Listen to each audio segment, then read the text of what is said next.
Hey guys, welcome back to my channel. If you are new here, my name is Kisa, and on my channel I have been documenting my journey of paying off roughly $50,000 in consumer debt.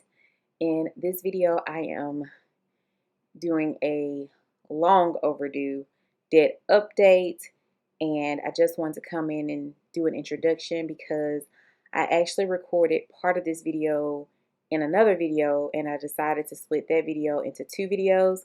So I didn't want it to start real abruptly and be weird. So yeah, just wanted to come in and greet you. I hope you enjoy this debt update. So it has been a minute. I remember in November, my debt balance was almost $24,000, and I'm proud to say that that is no longer the case. So let's get into these debt balances. So between November and February, so November 2021 and February, I was able to pay off my Discover card. And so to show you that, I'm going to flip to my January spread, which is not completed yet, but here is where I was in January.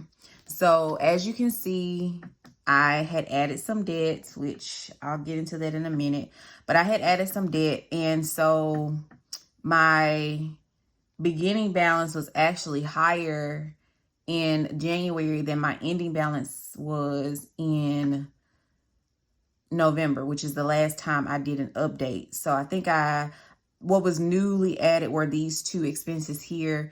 Basically I bought my mom an iPad for Christmas, and although this technically came out of Christmas, my Christmas sinking fund, for whatever reason, I thought it was a good idea to just put it on an installment plan. But clearly I ended up just paying it right off in January anyway. So yeah, I ended up just adding that money to my Apple Card and then again paying it off. So, but then I also did my own personal spending for Christmas. I just got a little carried away in December, and so I started the year off with a little bit more debt than I ended the year with, but you know, I paid it right off. So in my last update, the only two debts that you saw me with were my Discover card and my car loan. So as of the end of January, I only had my Discover car loan, not my Discover car loan, my Discover card debt, as well as my car loan debt. So in total, at the beginning of January, my starting debt was $24,251.73. I paid off everything except my car in January. So the total amount of money put toward my debt was $7,175.75. And then I also ended up paying about $200 in interest, most of which actually came from my car loan. But I did incur some interest on that Discover card. I actually overpaid the card, and I ended up getting $1.76 back as a refund. But essentially, as of now, my Discover debt balance is $0. So again, I started off January with $24,251.73.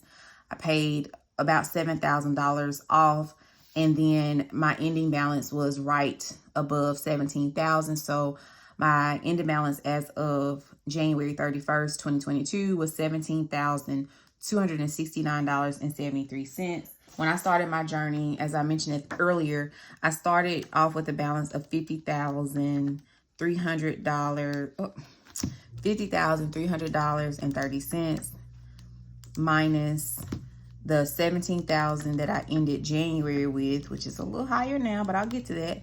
So since August 2020, I've paid off $33,030.57. And that is just mind blowing. So really, I've paid off about 2/3 of my debt already. And essentially the last 1/3 that I have not paid off is my car loan. So a significant part of my debt journey, or a significant part of my debt, has actually been my car loan. I will also add this caveat: there has been debt added into this balance that may not always be reflected in my videos, and I'm just gonna keep it 100 with y'all. Afterpay, quadpay, or I think it's Zip now, PayPal, paying for those paying for plans killed my budget last year, and I have been so determined not to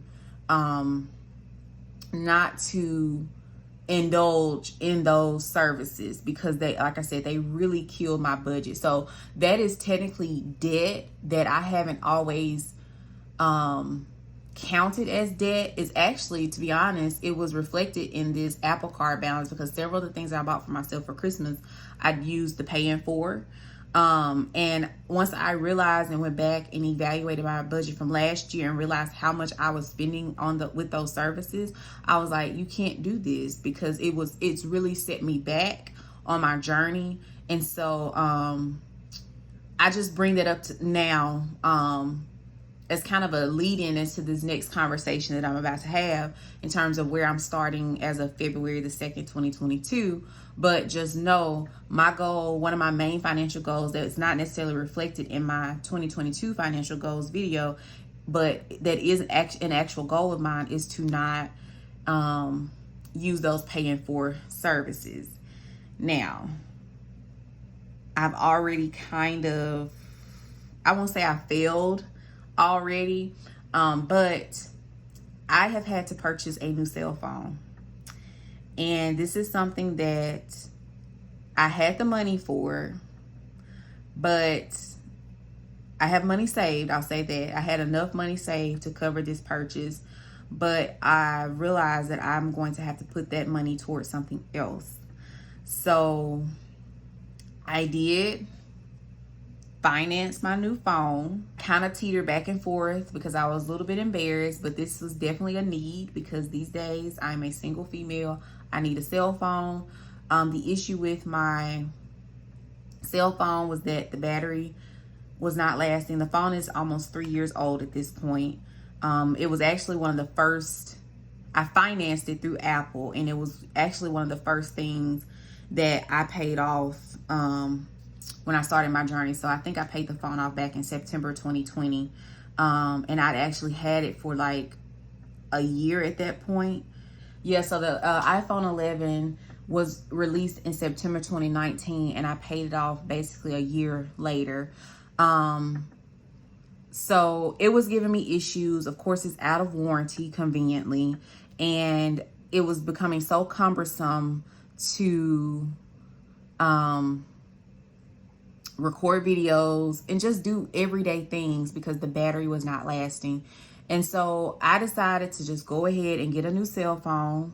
And again, I had the money set aside for this, but I'm going to end up having to use that money for something else. So it's, without going into too much, I was notified that there was an error in TurboTax that affected my state tax return from last year. TurboTax miscalculated the taxes that I paid and or earned or owed, or what, something happened on TurboTax's end, and essentially, basically, as luck would have it, the money that I had saved to cover my new phone purchase is now going to be going to state taxes. That is to lead into this next conversation about where my debt starts in the beginning of February. So for all intents and purposes, I am not considering my tax as a debt, because like I said, I already have that money squared away. That check is already ready to go, and I'm going to pay the taxes that I owe. So with that being said, I am actually starting out the month of February with more debt owed than I was anticipating. And that is because I did finance my iPhone, which again is something that I promised myself I was gonna stay away from those installment plans, and things happen. So as of today, the beginning balance is $968. My only other debt currently is my car loan. So right now I'm paying on my phone and my car loan. And my car loan started the month of February with a balance of $17,396.47. So that will be 968 plus 17,396.47.